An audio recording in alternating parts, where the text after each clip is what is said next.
Blizzard Entertainment presents Midnight, the newest expansion for World of Warcraft. Midnight calls every hero home to Azeroth. All paths lead to this moment. Xalatath rises, the Void follows, and the Sunwell stands in peril. Raiders, explorers, storytellers, newcomers, and legends alike. This is your world, your story, your moment. Because Azeroth is home, and home is always worth fighting for. Available now at worldofwarcraft.com. This episode is brought to you by Indeed. Stop waiting around for the perfect candidate. Instead, use Indeed sponsored jobs to find the right people with the right skills fast. It's a simple way to make sure your listing is the first candidates see. According to Indeed data, sponsored jobs have 4 times more applicants than non-sponsored jobs. So go build your dream team today with Indeed. Get a $75 sponsored job credit at Indeed.com/podcast. Terms and conditions apply. Welcome to the chalkboard, my fellow football nerds, for episode number 277 of Chalk Talk. I'm your host, Shane Haff, and you can follow me on Twitter at ShaneHaffNFL. I'm joined today by the best co-host in the game. You've heard him on the Saturday Morning Spread. It is Mark Henry Jr. Give him a follow on Twitter at Mark Henry Jr. NFL. Mark, how are you doing today? I'm doing well. Fun position.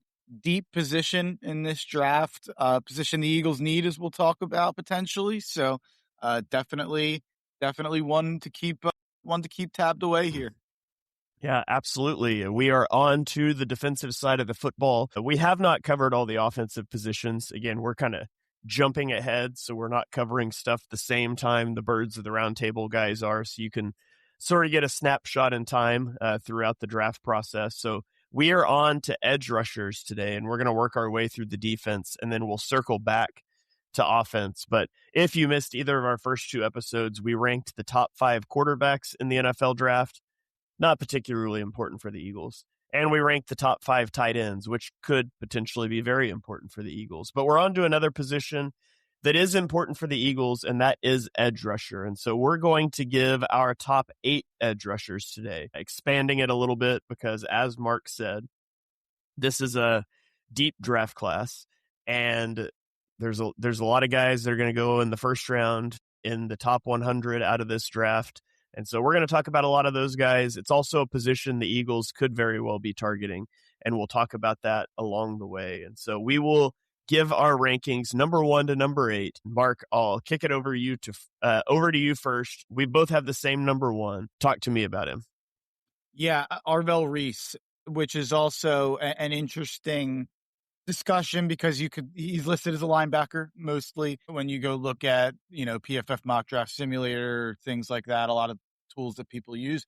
And I get it because this guy played he played 286 snaps in the box, and he played 327 snaps on the line. Actually played 34 snaps in the slot, which is pretty funny. And in 2024, he took all of his snaps in the box. So I understand that this is a guy who played a lot of linebacker. He's 6'4", 241, 32.5-inch arms, ran an amazing 4.53, elite splits. He'll be just 20 years old on draft night. And like I said, even just playing 327 snaps on the line, he had 6.5 sacks last year with 10 tackles for loss, and then the 69 total tackles, which comes in a lot because of the work that he had in the box as a linebacker. Aggressive tackler, great range, does a great job finding the ball in run coverage, great edge setter in the run game. He'll probably need to bulk up a little bit if he's going to be a full-time edge, if he wants to reach his full potential as a full-time edge at least. And I think that's what he's going to be. Presumably, this guy looks like he's going to be the number 2 pick to the Jets. It seems like all signs are trending that way. And I think if that's the case, you're using a number 2 pick on him. I don't think he's a guy who's going to split time or be a tweener. I think this is a situation, not that I'm saying he is these guys, but I think he's pretty close. But Micah Parsons, Abdul Carter, guys who didn't just play primarily at edge, played some off-ball linebacker, who I think now are pretty much just playing edge. I think that's going to be sort of the Arvell Reese story. Yeah, I mean, you look at him and his metrics are crazy. 22.7% pressure rate, 6.7% sack rate. Both of those are going to just blow out of the water most of the rest of the numbers we'll give on this episode. However, he only rushed on 32% of passing downs last season. And so there's a volume factor to that as well. the biggest thing with him is, what is he going to be? What's his position? Is he a Mike? Is he going to be a Will? Is he an edge rusher? Is he something in between, some hybrid? And that's, once you start to get into those questions, it muddies a picture. And so if you think about a franchise like the Jets, who does a really good job, we talk about organizations that maximize their players. The Jets do a really good job of minimizing their players. And so when you look at a guy like this who maybe doesn't have a well-defined role, potentially going to a team like the Jets, that scares me a little bit for him, for his future. But I like him best as an overhang defender, I think. He's a 10 out of 10 when it comes to tools, but his development has lagged due to usage. He's only been a 2-year player at Ohio State. His usage has been a little bit of everywhere. And we've talked about with these guys before, do I think he can be an edge rusher? Yes. Do I think he could be an off-ball linebacker? Yes. But I think it's really important to give him a well-defined role early. If you ask this guy to be an overhang defender who drops into coverage 60% of the time and rushes 40% of the time, that's going to not work out very well at the NFL level. And so I think if you're going to draft him at number 2 overall, you're going to use him as an edge rusher. Just make him an edge rusher early and let him get that down. And then if you want to start to do, that doesn't mean you can't drop him into coverage every once in a while, but if you want to truly make him a jack of all trades sort of player, at least wait until year 2. Year 3, once we've got that first part down. So that's why I ended up putting him at edge rusher, is because I think he's going to get drafted really highly. I think that's the on-ramp people are going to use. But I wouldn't be surprised in a few years if this is a guy that we're seeing drop into coverage a decent amount of the time as well. He flashes great coverage chops. He would be a great linebacker, in my opinion. I really do think that he should just be a full-time edge rusher. I do think if you plug him in there, the amount of athleticism he has, what we've seen in the limited, amount that we have seen him there, I think he has a chance to be an all-pro at that position and a chance to level up. And I think this draft, we've talked, I think a lot of people have talked about how this draft is maybe weaker and how it's a bad draft. I actually think that that's not necessarily the case in terms of the depth of the draft, but it's definitely the case in terms of the top of the draft. And the top end talent and the blue chip ratio of this draft, I would say, is pretty low. If you're looking at guys where you say who has kind of the highest chance of popping and becoming an all-pro, Arvell Reese absolutely has to be in that conversation. And especially, it's almost helped in that conversation by, like you said, the limited amount we've seen and the lack of development we've gotten to see at that position, because what we have seen in limited snaps is so tantalizing. 327 snaps, the metric Shane brought up, what you see on film, he jumps off the screen. Yeah. All right. So that is Arvell Reese. Let's go to our number 2s. And we're a little different here. My number 2 is your number 3 and vice versa. So let's go with my number 2 first. I've got Ruben Bain Jr. out of Miami, Mr. T-Rex arms himself, and we'll get to it. But he was a 5-star recruit who stayed home and made an immediate impact as a true freshman. He's ACC Defensive Rookie of the Year. He was an All-American in 2025 when he notched 9.5 sacks, 15.5 tackles for loss, and an interception for Miami. He's 6'2", which is 16th percentile, 263 pounds, 39th percentile, and 30 and 7/8 inch arms, which is only 7th percentile arm length. Okay. So he's 21 and a half years old. In 2025, I mentioned his sacks and his tackles for loss. He had a 15.2% pressure rate, 2.2% sack rate, and an 11.8% defensive stop rate. And so when we look at his strengths, I think he has excellent play strength. He's got the ability to collapse the pocket with a bull rush.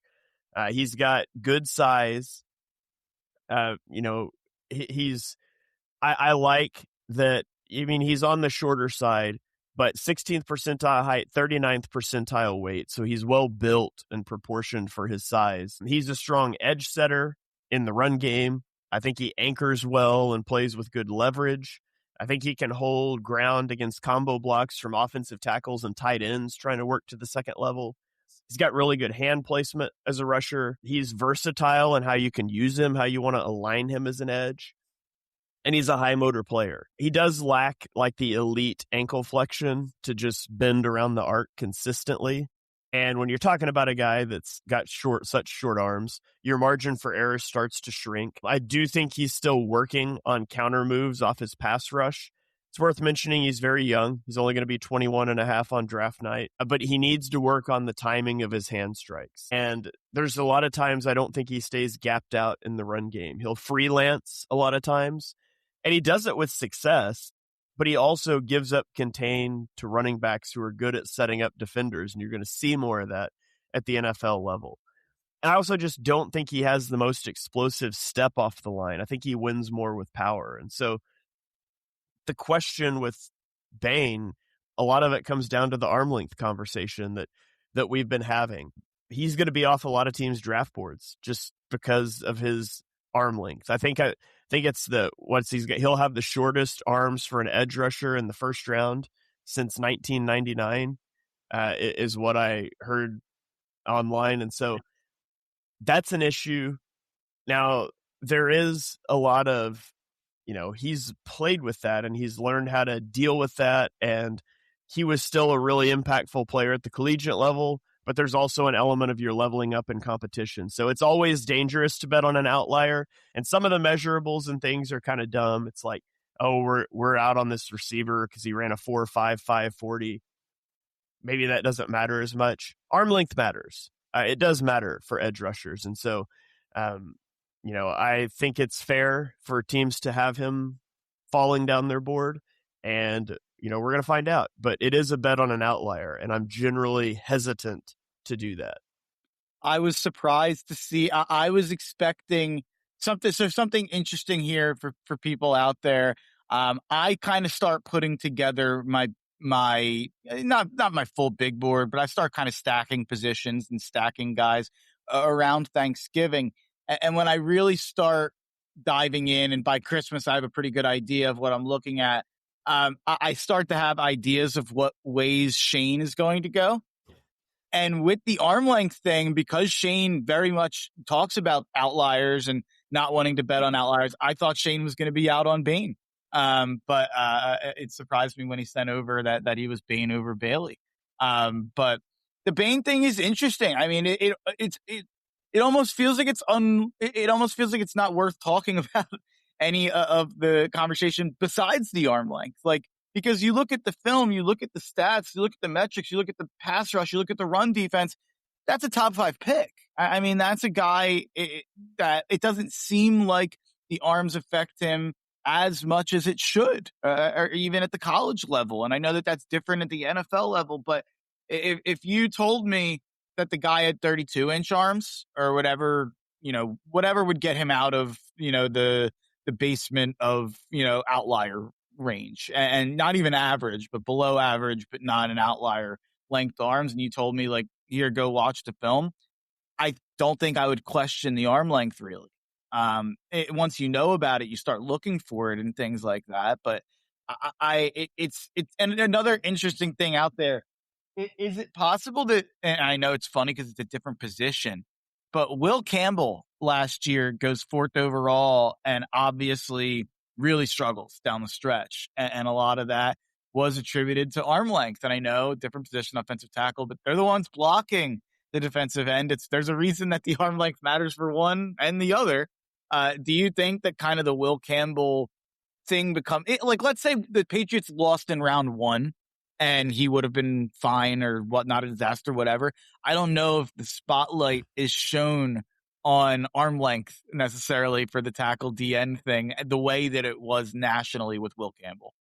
I do think that there's an element of arm length being more important for offensive linemen or for tackles than it is for edge rushers, because the tackle doesn't get to pick how they block.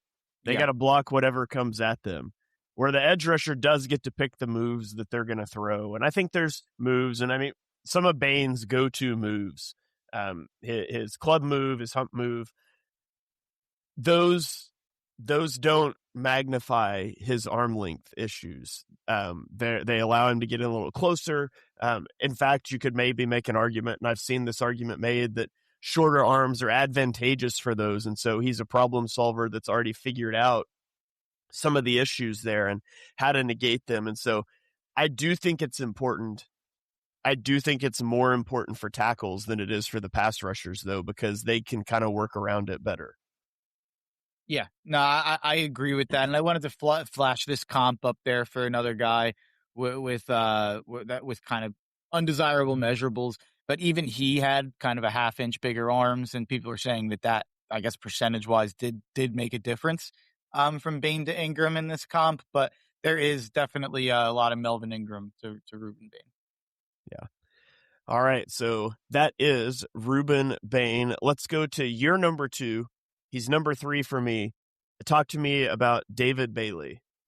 David Bailey out of Texas Tech. I wanted to flash his comp up there. He's the only one I have it for because a lot of the guys don't have RAS scores yet. So I have to do it when I can here. And I think that this is a really good comp out there for David Bailey. Jared Verse. He had a 9.68 RAS, as you see if you're watching along on YouTube, to Versus 9.64, within, pretty much the same height, pretty much the same weight, ran pretty similarly. The vertical was the exact same, the broad basically the exact same. And you watch him on film, and I do think that there's a lot of similarities between that last year reverse at Florida State and what we saw this year at Texas Tech for David Bailey. 15 sacks in 2025 with 19.5 tackles for loss. I was looking at some pressures, just like overall, just like pressures as a stat, and you look at like different sites and it's totally different. It's crazy. Yeah. But no matter what you want to count it, he was second in the country in pressures. 7 sacks and 26 pressures allegedly in 2024 on basically half the snaps. He's 39.5% win rate in true pass rush situations per PFF, which ranked 4th best among pass rushers. He's super twitched up, top tier burst. I think he's got a really good Euro step counter, excellent closing speed, and then a fun little stat: 8 forced fumbles, and you see why on film. He brings the boom, as the Costco guys would say. It may still need to bulk up. I feel like maybe I said that a couple times, but again, with him being 251, that is, 33rd percentile in terms of weight for defensive ends. He's another guy who I think in terms of being a 3-down guy, I think he has all the skills, but you probably want him to, put on 15 to 20 pounds of muscle in an NFL system. 22.5% pressure rate, 4% sack rate, 18.6% defensive stop rate this last season. I think the big thing with him is that explosive first step. And he stresses offensive tackles outside shoulders immediately off the line of scrimmage. He does that with snap timing, with that first step, with his acceleration. He's got good bend, and he's got good hands too. He's got an array of pass rush moves. And when you get a guy that can threaten the edge like that, but also has good moves to the inside, you get 14.5 sacks in 2025. And his 40 time was ridiculous, a 4.5 40. His broad jump was awesome. So he's an explosive player, and that's what you're banking on with him. I think he could struggle to be a 3-down player early in his career a little bit, which is important for a player that's drafted as high as he's going to be. But if you tell a team they can draft an explosive, productive pass rusher and they can try to figure out the run defense later, I think a lot of teams are going to sign up for that. So, I think he struggles even against tight ends sometimes in the run game. He'll try to work around them and get worked out of his gap. But I think that's just something you say, we'll figure that part out later. So I got a first round grade on him. I think he's going to fit best as like a wide 9 defender, or maybe you put him as a stand-up odd front pass rusher, but he's a guy that's going to go very high and for very good reason. Yeah, he's a fringy top 10 guy for me right now. Yeah. Okay, let's keep going. My number 4 is your number 6. It's Keldrick Falk out of Auburn. 4-star recruit. Lives in Alabama. Lives in Alabama, yeah. A 4-star recruit who played rotationally early as a freshman before taking a bigger role down the stretch. He broke out as a full-time starter in 2024 with 11 sacks. Then in 2025, he had he had 2 sacks. He had 7 sacks in 2024. I'm reading the tackles for loss column. Anyways, 11 tackles for loss, 7 sacks in 2024, 5 tackles for loss, 2 sacks in 2025. He is 6'6", 276 pounds. He's about 20 and a half years old, 9.5% pressure rate, 0.6% sack rate, 9.7% stop rate in 2025. He's got an elite size profile. He has a rare combination of mass and length that's going to allow him to play from a lot of defensive alignments. I mean, if you think about the guys we've already talked about, Falk is 6'6", 276, Bailey 6'4", 251, Bain 6'2", 263, Reese 6'4", 241. So Falk is huge in a way these other guys aren't, and he's a very physical player because of that. He's a strong anchor in the run game to set the edge. He can deconstruct blocks really well. He's got a really good power rush that condenses the pocket. You don't want to run pullers at him. He attacks pullers and kind of shuts that down in the backfield.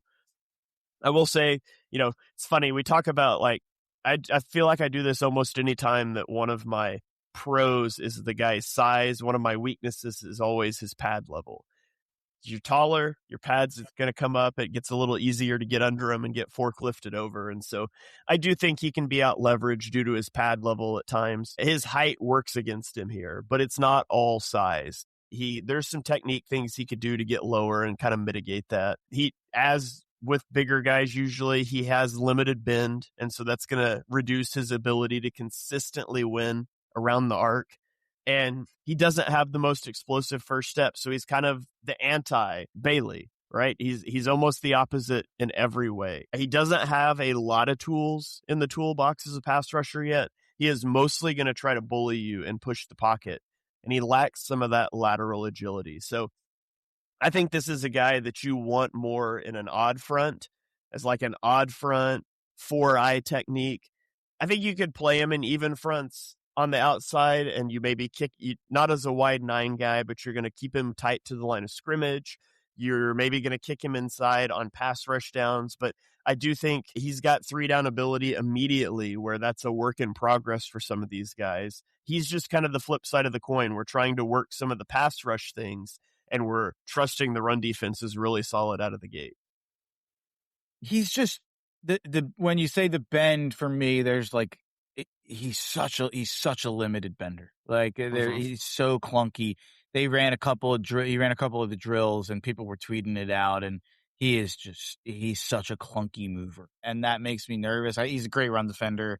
I don't think he's a good finisher in terms of pass rushing, but the size is so impressive that it's hard for me to. I thought I'd be totally out, and I don't. I have him as a 2nd round grade for me, but he's still my edge 6 here, so I'm not too far behind. He reminds me a lot of Mykel Williams last year, who was a guy I was super out on, but I think there's more, and he went 11th, and I don't think it went well so far, but I think there's more with Falk just in terms of the 2024 tape than there was with Mykel. I think Falk's 2024 tape is more impressive than the 2025 tape to me, and I don't think you really had that with Mykel to lean on. So I do think that they're similar, but I do like Falk.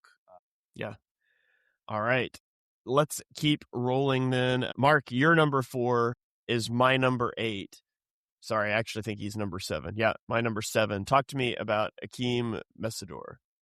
Akeem Mesidor, it's going to be one of the more interesting conversations, in my opinion, in this draft cycle, and he seems to be one of the more polarizing players. The one Discord that I'm in was in a big argument about him yesterday. 6'3", 259. He had 13 sacks and 50 pressures in 2025. He was top 8 in pressures. 4 sacks and 18 pressures back in 2024, and had 7 sacks all the way back in 2022. His 36% win rate in true pass rush situations ranked 9th best among edge players with 100+ rushes. Really explosive first step. And I think a lot of people are concerned that, and we'll get to the age, but are concerned that this guy was just really old and was able to develop for a long time, and was kind of then able to pick on guys much younger than him with athleticism, with strength. But I think he has more of a bag than he's given credit for. A really good Euro move. And I think and then in the run game, I think there is reason to hope that he's a three down guy. Shows quick recognition of screens, really tough and physical against the run. But he did have a really high missed tackle rate in 2025. It was much lower in other years. The whole thing here is the age, though. He's a Yep. 6-year senior. He played 2 years at West Virginia and another 4 at Miami. He brings experience lining up at just about every spot on the defensive line. And in 2024, he played almost primarily inside. But with that experience comes a birth certificate, and that birth certificate says he's going to be 25 soon. So definitely an older prospect, definitely a guy that if you're drafting him, you think he's a right away year one guy who's contributing. Because if you're not, he's 26 at that point. So I think that the teams that make sense to draft Mesidor are the teams in that mid to late part of the first round who maybe they really need an edge rusher or at least a guy who can be in a rotation with 2 other guys. And you're trying to compete right away. You're trying to get a guy who can plug and play. And I do think there is some plug and play with Mesidor. Yeah, I mean, I think he can play all over the line, like you said. Set the edge in the run game. You can rush him from the interior. You could play him in multiple front alignments. My thing with guys like this always is he's going to be 25 on draft night, which isn't in and of itself a bad thing. I don't hate a guy. Like, it just depends about where you're at developmentally. Like, if Arvell Reese is 24, I'm saying he's just a raw player, and that's a problem at 24. At 20, we can deal with that. But the older you are, the closer you should be to your ceiling in terms of refinement and technique. But the thing for me with Mesidor, what I'm always scared of is that 5th, 6th year breakout. He only topped 7 sacks once, and it was in his 6th college season. Now, that 7 sack season coming back in 2022, well, that makes you be like, okay, well, maybe, he was a good player back then. He's injured in 2023, hurt his foot. He's coming off of that in 2024. And so you can sort of sit here and explain that away, and you can say, he had 5 sacks as a true freshman in 2020. He had 4.5. Then he had 7. Like, we're following that trajectory where if in 2023 he hadn't gotten hurt and he would have had 12 sacks and come out, we would have been like, this guy's an awesome development profile. He gets hurt in 2023. He doesn't take that step in 2024. And then he breaks out in 2025 when he's, 4 years older than most of the guys he's playing against. And so it gives you pause. It makes him a really difficult evaluation. One thing I'll say from a negative on him is I think he ends up on the ground too frequently. He's got poor contact balance, and so he ends up on the ground a lot of times, and that's not ideal.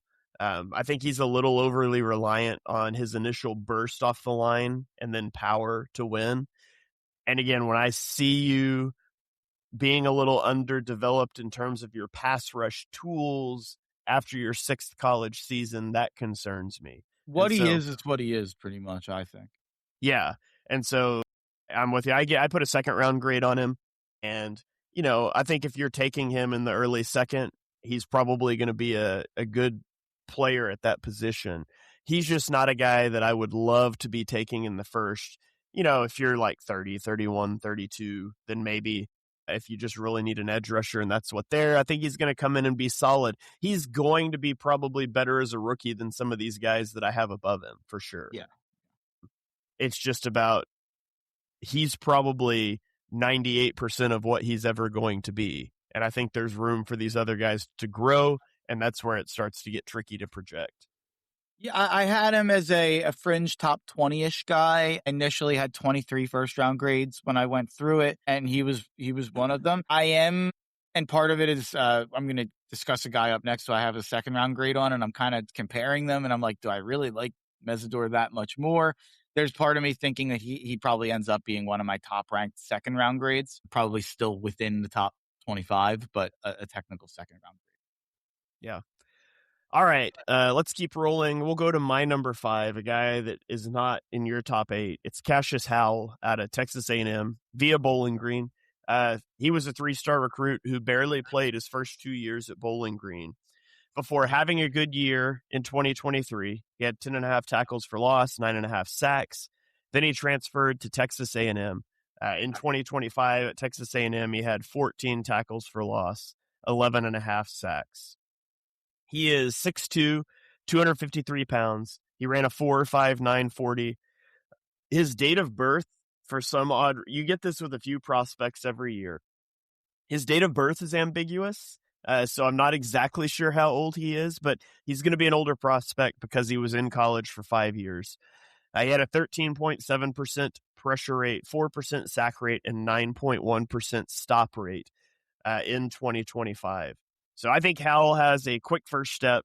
He can threaten tackles on the edge. He's got impressive movement skills. He's got good bend. He's your classic speed rusher type guy. He uses his arms well to keep blockers out of his chest so they can't latch onto him.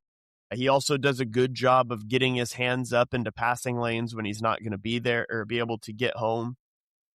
High motor player. I think he shows the ability to convert speed to power, which is one of the most important things, I think, for a guy that's going to be good at bending the edge. I want you to also be able to transition into power and keep that offensive tackle off balance, and I think he can do that well, so he can push the pocket in. He's got some experience dropping into coverage. He did it 143 times over the last 2 seasons. And so if you're a guy that likes to drop an edge rusher, Eagles fans know Fangio will often blitz a linebacker and drop the backside edge. We've seen Nolan Smith, Jalex Hunt do that. You could do that with Cassius Howell. I do think he's struggles to anchor in the run game, though. Powerful tackles are able to display. They're able to displace him, push him back. And a lot of times he turns his shoulders when he goes to set an edge. And that's a problem because it just makes him easier to wash out. Typically, you want to stay squared up to the line of scrimmage so you can shed in either direction.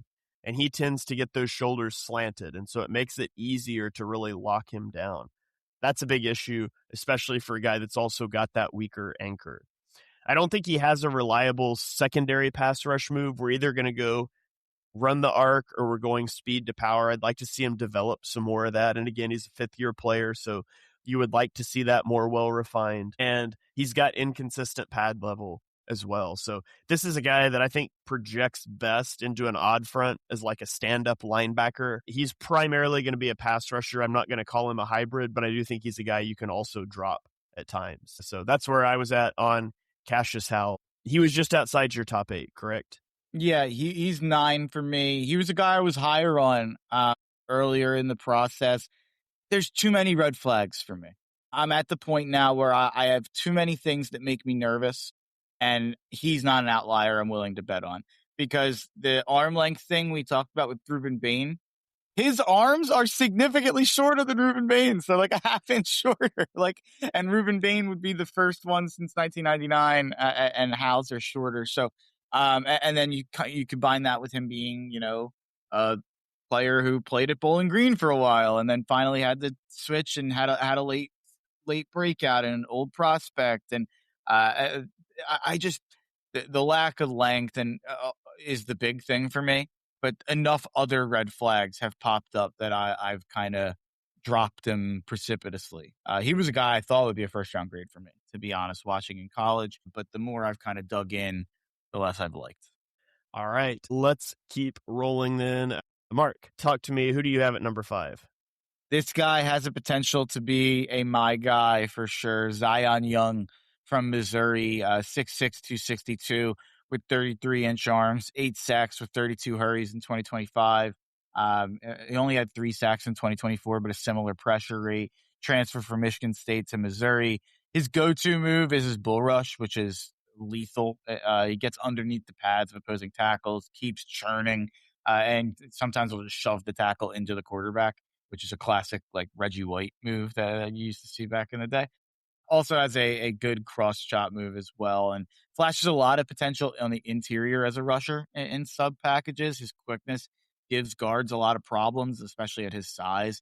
Some people have doubts about his bend and ability to get around the edge, and they may think of him as a bit tweenerish, but this is a guy who I think jumps off the screen when I watch him. And there's part of me, we talked about, by the way, this is a tangent, but good job by the Ringer NFL Draft Guide listing him as 6'1". He is 6'6", only 5 inches off. If we're shorting 5 inches off my height, I'm 5'1" all of a sudden, and 5'1". That's not good. I don't want to be 5'1". I don't want to be 5'6", but take 5 inches away. That's not fair. But anyway, I thought that was funny. This guy's huge. I mean, this guy is the prototypical size. There's part of me that was saying a little bit until Zion started to rise. He really killed the Senior Bowl and rose throughout the last couple weeks of the process. I was kind of saying, why, it's like McDonald's, but we have McDonald's at home. Yeah. We have Keldrick Falk at home. I kind of feel like with Zion Young, there's a chance that you can get a better player than Keldrick Falk, more refined than Keldrick Falk, at a much lower value with the same kind of traits.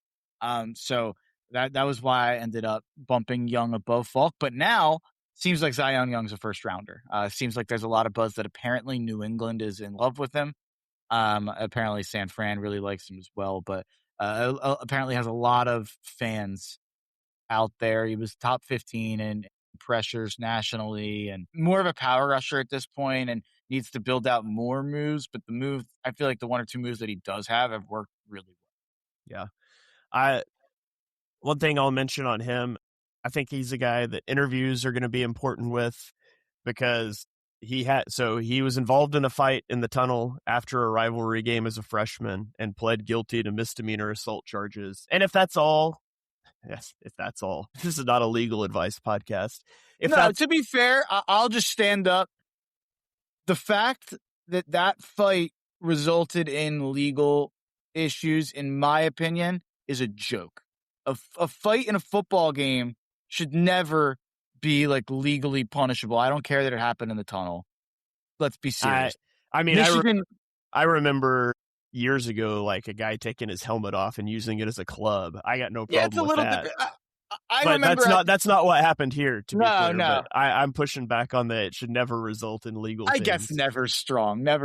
But I remember at the time thinking Michigan was being very lame about how they were handling that personally. Yeah. And I was just saying, like, if that's the only thing that was there, then I probably wouldn't even mention it. But he was also arrested for a DWI and speeding in December of 2025 in the lead up to the bowl games. And so, you kind of bookend your college career with boneheaded decisions. And that's something that I'm sure teams are going to want to know about. So that's worth mentioning at least. But it sounds like I don't hear really much talk about that. It's just something that I wanted to note. And I think he played in the bowl game that, like, he didn't have to. Everybody thought he was going to opt out, and he didn't play. And he had that, I think, legal trouble, and then still played anyway. He did get some people gave him credit for playing the bowl game that he didn't have to, because everybody opts out now. But another thing, I don't know if this is out there that public. I have some stuff now. I have a couple sources now that I can't reveal, but. There's some stuff out there with Cassius Howe in terms of drug-related, something that maybe happened in his past. Not an arrest. I don't want to get too much further into it than that. But all right, well, let's keep rolling then. Let's go to my number 6. He is your number 8. It's T.J. Parker out of Clemson. T.J. Parker was a 4-star recruit who contributed at Clemson as a freshman in 2023 and then became a full-time starter in 2024. Where he kind of broke out, 19.5 tackles for loss, 11 sacks. 2025 was a bit of a letdown statistically. Basically, those numbers got cut in half, from 19.5 tackles for loss down to 9.5, from 11 sacks down to 5. He is 6'4", 263 pounds, 33 and an 1/8 inch arms. So we check the arm box. He's 21.5 years old, had a 12.7% pressure rate, 1.9% sack rate, and an 11.5% stop rate in 2025. When you watch him rush the passer, he's got really active hands. He's got the ability to disengage with blockers. He relentlessly pursues the ball with a high motor. I think he's got a strong upper body, and he's a physical edge setter in the run game. You know, if you're going to run at him, if you're going to put him play side, he can set that edge and spill things back inside. He's a good backside pursuit guy. If the run's away from him, you leave him unblocked. He's going to pursue that to limit cutbacks. I think he gets off of the ball quickly, but he's not the twitchiest athlete. He did run a really good 40 time. He ran a 4.68 40, but I don't think you see him being the twitchiest guy on film. I have concerns about his athletic ceiling. He's not the most bendy pass rusher. And if you're going to win in a world where you're not the twitchiest, you need to be pretty technically refined. And I just don't think he's got well-defined pass rush plans. He often struggles to impact passing downs if that initial move stalls out. He'll get too upright, and the offensive line can out-leverage him. I think he's a little slow to recognize misdirection.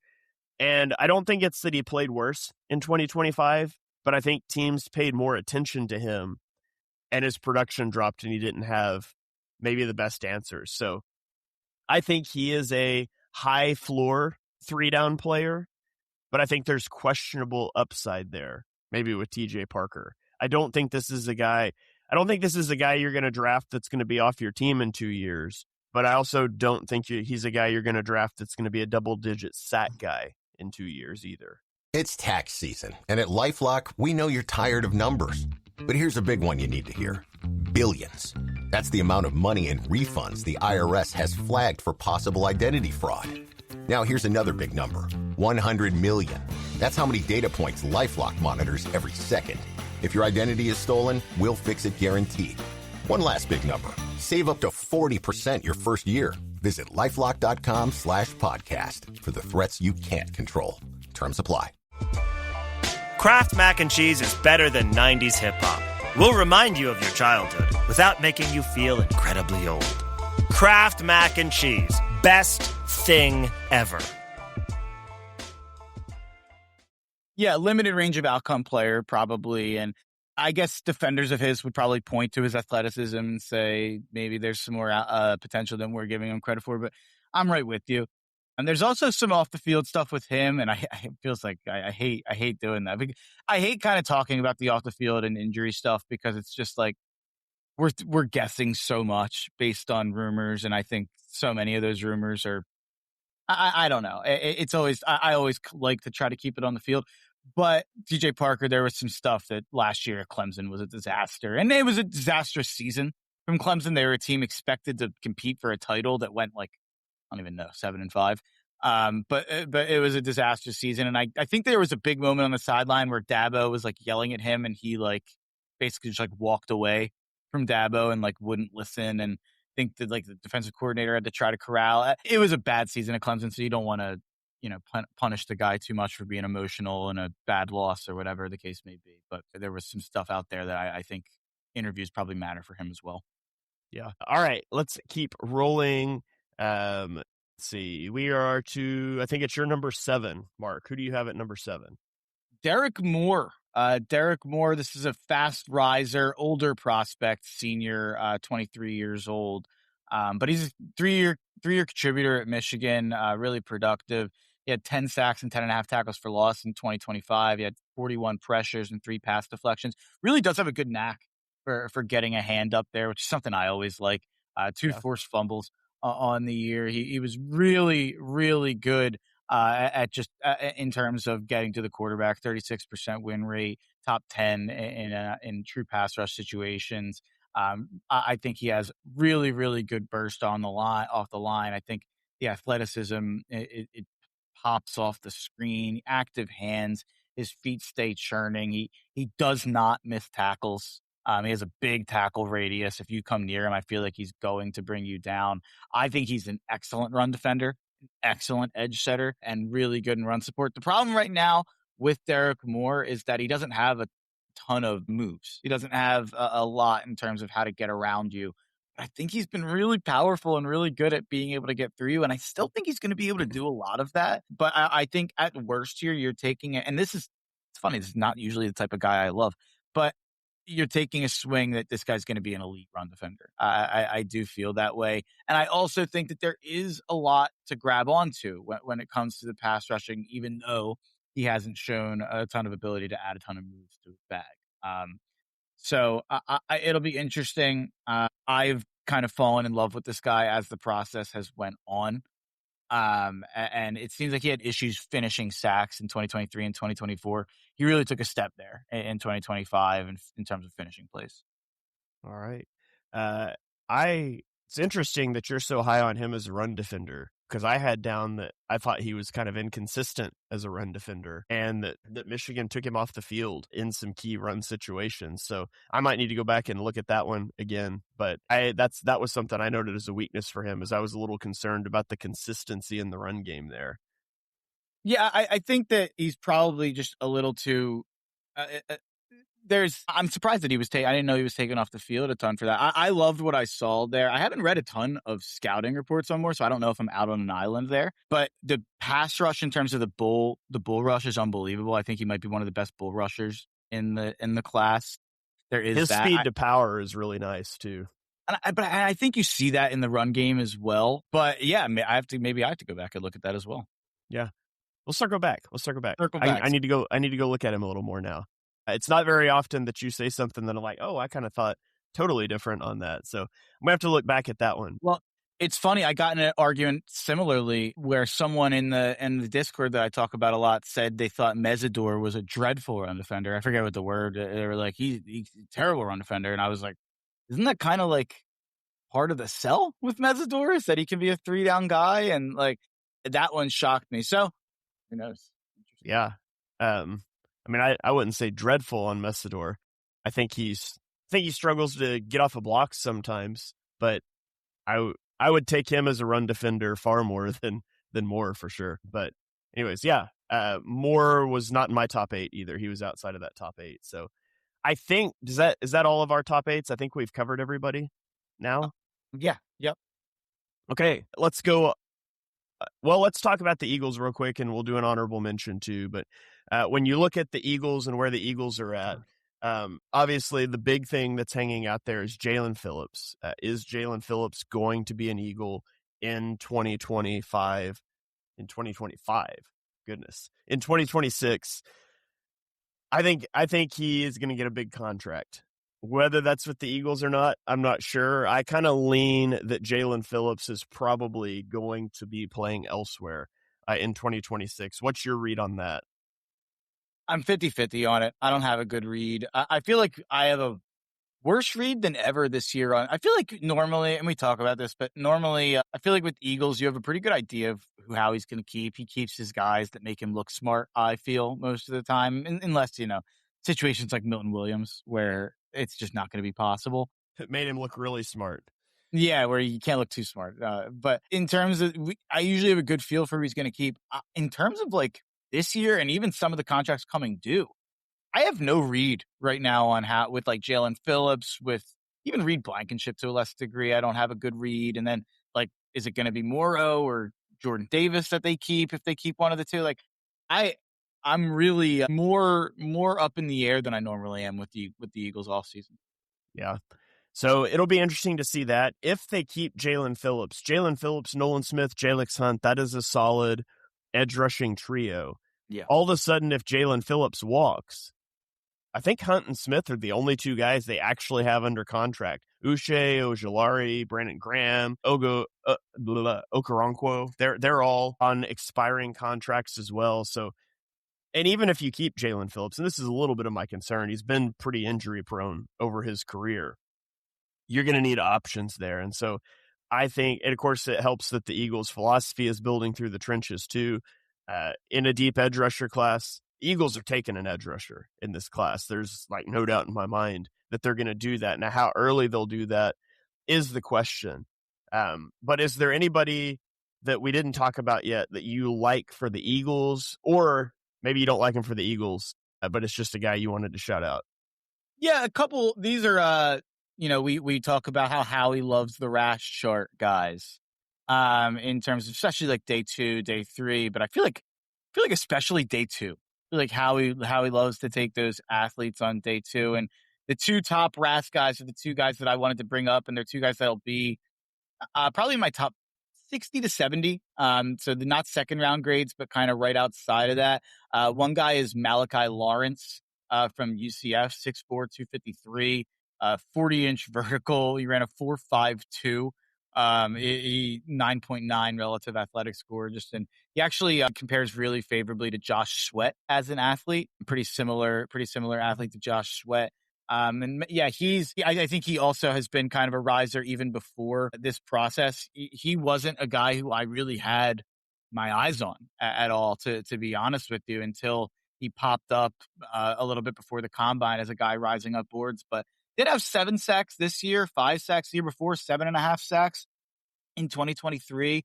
Has had 10.5, 6, and 11 tackles for loss. So 28 tackles for loss and 19.5 sacks over the last 3 years at UCF, combined with that athletic profile. I mean, this is a guy who I don't know if I had ever heard the name 3 weeks ago. I think there's a chance he goes top 40, top 50 now. So bravo to him for the way he's risen up the boards. And maybe if he doesn't go quite that high, maybe he's a guy Howie has his eyes on in the second and third round. Another guy I want to throw out there is Dennis Sutton. He was at Penn State. He actually had the best RAS in the class. I didn't mean to rhyme there. But with a 9.96 relative athletic score at the best RAS among the edge rushers. And this is a guy who really, really thrived in 2024. And coming out of 2024, people thought that this was a guy who could be a first-round pick this year. And it's funny. You look at the stats compared 2025 to 2024 in less games. He had 12 tackles to loss to 13, 8.5 sacks in both years, same amount of pass deflections in both years, pressure rate pretty similarly. But if you look at and read about kind of the year, and I know a lot of Penn State people, they would tell you he really, really regressed, which is funny when you look at the stats. They look the exact same. They said he did not progress at all from 2024 to 2025 in the way people were hoping, and kind of had some disappointing moments throughout the year. But I think there's a chance this is a weird comparison. Remember and now he's going to be in jail, I think now, but James Pierce was a guy who, coming out of 2024, people thought he was going to be or I guess I'm trying to think. Coming out of the year before he came out, people thought he was going to be the number 1 pick. And then he came out in his senior year. He had basically the same year as the year before. And everybody was like, this guy stinks. Like, this guy shouldn't be a first-round pick all of a sudden. And I think he proved in his first year, football-wise, that he should have been. And then he ruined his life. So he's going to be in jail. And, I hope he is, to be honest. But in a different way, the Dennis Sutton thing reminds me of that, where this is a guy who people had first-round buzz on, had pretty much the exact same year, and because of, whatever people want to say, he has really fallen in the draft. He should have, I think he's helped himself kind of maybe get back into that early second conversation. So he's maybe another guy who Howie would have his eyes on in terms of a RAS darling. Yeah. For Dennis Sutton, I think he could be a potential Eagles fit, because I think he's a guy. I think the guys that I write this line sometimes, that guys that could kick inside as a pass rusher, those are guys I think the Eagles always like, kind of your bigger run defenders who can stack anchor and shed. They can take on pullers, and then they can kick inside at times. So I think he's a good fit for that. LT Overton out of Alabama is another guy that I think could be interesting with the Eagles. He's just a big physical guy. He played everywhere from 2-eye to 7 technique at Alabama, and I think the Eagles like that versatility. And he's a really good run defender, so he's a good block shedder, can anchor against combo blocks. His production's really inconsistent, and it dropped dramatically in 2025, but I think those are the types of guys that they typically like to get. I even wrote for him in my weaknesses, somewhat of a tweener, a little bulky for a defensive end, a little light for a defensive tackle, which means the Eagles will love him. And then the guy I want to shout out, because it's what I do here, is not a guy the Eagles will be interested in, but he played at Oklahoma, so I got to shout him out. It's R. Mason Thomas. R. Mason Thomas is just small. 6'2", 241 pounds. That's 3rd percentile weight, 15th percentile arm length. I would fall off of my chair in shock if the Eagles drafted R. Mason Thomas, because he's a terrible fit for them. But I like him as a player. I think he's a stand-up pass rush specialist. He's probably not going to be a 3-down player, but he's a productive sacks guy 2 years in a row, productive tackle for loss guy, a high motor player, undersized with all of the things that you would expect to accompany that in the edge as an edge setter. But he's just a fun player to watch, and I'll have fun rooting for him wherever he goes, even though it won't be Philly. So, yeah. Not an Eagles target. Yeah, absolutely not. All right. So I think that's about going to do it here. Mark, give us I accidentally just closed out your list. Give us your 1 to 8 again for the people. My 1 to 8 is Arvell Reese from Ohio State, David Bailey from Texas Tech, Ruben Bain from Miami, Akeem Mesidor from Miami, Zion Young from Missouri, Keldrick Falk from Auburn, Derek Moore from Michigan, TJ Parker from Clemson. And then just to round it out, I have 16 edge rushers in my top 100 right now for an idea of just how many guys. And from an Eagles perspective, I don't think edge rushers the spot at 2020 or at 23. I don't think 23 is the spot for an edge rusher. I think the top 3 guys are really the class here of the position, and they're all going to be gone in the top 10. And then I don't know if there's really a guy worth taking over your bigger need in offensive line at 23, in my opinion. If you're looking for the Eagles, you're looking at day 2. And I think they will walk out of day 2 with one of these guys. Yeah, once you get out of the top, like you said, the top 10, 12, I think it very much becomes this guy could go at 25. He could also go at 50, kind of a pick your flavor sort of thing. And that's the kind of market that's nice to sit in and see what's available sometimes. But my top 8, number 1, Arvell Reese. Number 2, Ruben Bain Jr. Number 3, David Bailey. 4, Keldrick Falk. 5, Cassius Howell. 6, TJ Parker. 7, Akeem Mesidor. And 8, Zion Young. So I think that's going to about do it. Mark, before we get out of here, do you have any other final thoughts? I'll just throw a couple names out there. Romello Height, old man, Texas Tech, but did have 10 sacks. He'll be in my top 100. Gabe Jackus. I don't know how to say that name, but I don't want to. Ackus. Gabe Jackus. Okay. I think the J is silent. Oh, the J is silent. I think it's Ackus. Wow. I would not have guessed that. That's crazy. I looked up the pronunciation for that because you say that one wrong, all of a sudden the podcast gets tagged with language stuff. And I was like, is that really how you say his last name? And what I came up with was Ackus. That may not be right, but that's the pronunciation I found. Wow, that's fine. I have to start diving into some more pronunciation guys here because there's some interesting ones. Joshua Josephs and LT Overton, all top 100 guys, and are guys Shane mentioned that are on my list, like Hal and Thomas as well, or that are on my list, I should say. All right, well, that is going to about do it for this one. This is Edge Rushers from the class, and we will be back next week to break down. I think we're going to do interior defensive line next week.